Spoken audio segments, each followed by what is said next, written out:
Ассалаумағалейкум достар, қалдарың қалай? Бүгін осындай салынған скетчинг жұмыс бойынша логотип жасаймыз. Яғни бұл жерде перомен жұмыс жасауды, жалпы тағы да бір-екі инструменттермен жұмыс жасауды үйренеміз. Жалпы осылай пероны аламыз.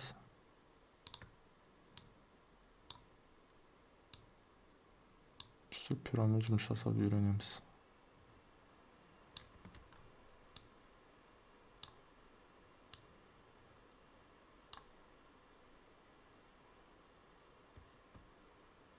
Окей. Тұтсын. Сабай алайық. Артқы фонды пакетте тастау керек. Онда трансформировать зеркальное отражение деп копировать етеміз.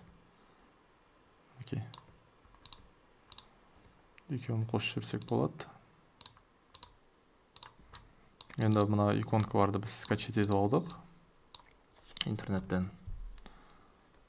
Енді осыны қолданып логотип жасаймыз.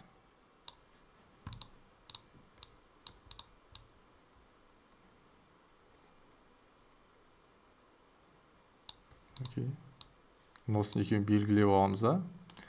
Инструмент создание фигур деген таңдап, осылай логотип жасаймыз. Сәл ортаға тарту керек сияқты. Окей. Енді бұны түсін артқы фонды өшіріп тастайық. Түсін осылай бояп аламыз.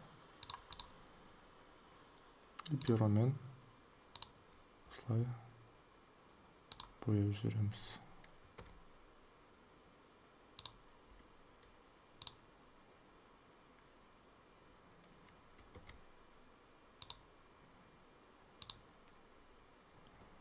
Окей.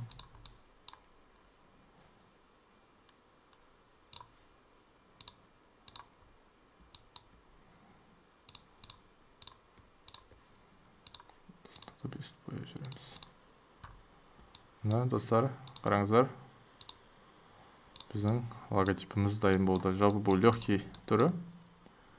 Жалпы осылай қолданып үйреніп көріңіздер. Егер жасасаңыздар, сториске мен белгілеп кетуді ұмытпаңыздар. Жарайды, достар, сіздерге пайдалы болды деп ойлаймын. Төменде Instagram, TikTok парақшамның сілтемесін жазып қоятын боламын бұйырса.